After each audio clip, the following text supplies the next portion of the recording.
Assalamualaikum warahmatullahi wabarakatuh. Di sini saya Aditya Bakti Pradana akan menjelaskan tentang materi keamanan komputer yang berkaitan dengan poin pelengkapan baru di skema keamanan cyber untuk aset digital krisis di pembangkit listrik tenaga nuklir. Di dunia modern saat ini, teknologi informasi TI telah maju secara dramatis dan telah diterapkan pada sistem kontrol industri (ICS). Infrastruktur penting nasional termasuk daya, energi, air, transportasi, telekomunikasi, dan tenaga nuklir. Yang pertama, kerangka keamanan cyber nuklir. Konsep proses pengaturan keamanan cyber nuklir. Sampai saat ini, kerangka peraturan telah mengklasifikasikan sistem nuklir sebagai sistem keselamatan dan sistem non-keselamatan, dan telah berfokus pada fungsi keselamatan. Fitur terkait keselamatan telah diidentifikasi melalui cara seperti jaminan kualitas perangkat lunak (QA) dan VNV. Keamanan cyber dan hubungan keselamatan dalam I dan C nuklir. Keamanan dunia maya harus dipertimbangkan dalam hal kerahasiaan, integritas, dan ketersediaan. Aset digital penting CDE, hubungan antara keamanan dan keamanan cyber dari tiga perspektif. Keamanan cyber dalam hal kesehatan, keselamatan dalam hal keamanan, persimbangan keselamatan, dan keamanan cyber. Selanjutnya, Software Development and Security (SDL) adalah model konseptual yang digunakan untuk mengelola analisis perangkat lunak. Pengembangan kontrol dan proses pemeliharaan di perusahaan perangkat lunak ada tiga metodologi yang dapat disesuaikan dengan SDL yang ada: OpenSAM, BSIMM, dan SafeCode. Dan Securosis membangun aplikasi web sebagai program keamanan.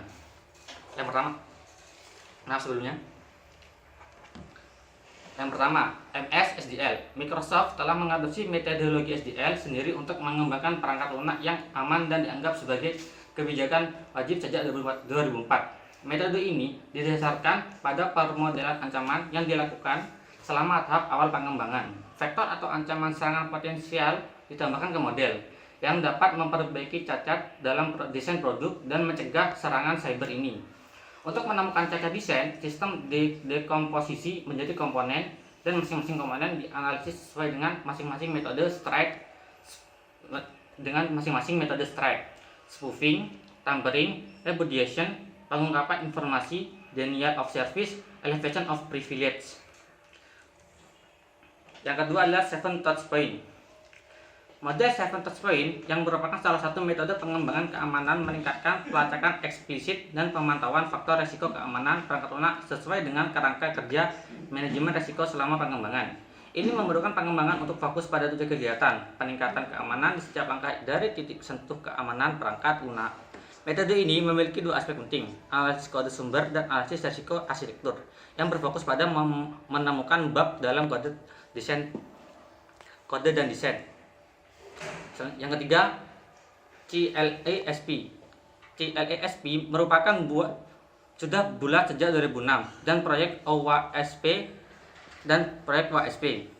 CLASP menyediakan pendekatan yang terorganisir dan terstruktur dengan keamanan formal dan praktik terbaik untuk memindahkan masalah keamanan ke tahap awal SDL. Ada 5 perspektif tingkat tinggi yang disebut pandangan CLASP. Dan pandangan ini dipecah menjadi kegiatan yang mengandung komponen proses. Ada satu set 24 kegiatan terkait keamanan yang dapat dengan mudah diintegrasikan ke dalam SDL. Aplikasi yang memungkinkan secara sistematis menangani kerentanan keamanan. Analisis perbandingan antara SDOE dan SDL dan SDL. SDOE description. Peraturan 1.152 dan KINS atau RGNU 08.1.13 menjelaskan peraturan untuk mempromosikan keandalan fungsional yang tinggi, kualitas desain, dan SDOE untuk penggunaan komputer digital dalam sistem keamanan NPP. Peraturan tidak membahas kemampuan fitur perlindungan terhadap serangan berbahaya. Peraturan ini terbatas untuk memastikan bahwa fitur yang dirancang tidak mempengaruhi atau menurunkan keandalan sistem atau kemampuannya untuk melakukan fungsi keselamatannya. Pertimbangan tambahan proses VNV untuk fitur keamanan. Sistem I dan C nuklir telah menggunakan teknik SV VNV yang mengacu pada IEEE 1012-2012. Standar ini menjelaskan pengujian yang sistematis dan terperinci dan berlaku untuk pengujian siklus hidup pengembangan SV. keamanan si cyber nuklir juga harus diteliti tentang bagaimana melakukan tes dan faktor-faktor apa yang harus dipertimbangkan. Kesimpulannya, keamanan dunia maya untuk fasilitas infrastruktur baru-baru ini mendapat banyak perhatian. Keamanan cyber nuklir baru-baru ini dianggap juga penting dan sulit untuk menemukan metode untuk menerapkan pencegahan, deteksi, analisis, respon, pemulihan, dan penilaian ancaman yang harus dipertimbangkan dalam keamanan cyber nuklir.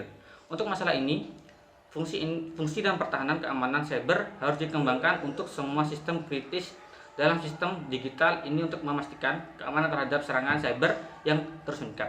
Terima kasih, sekian dari saya akhiri. Wassalamualaikum warahmatullahi wabarakatuh.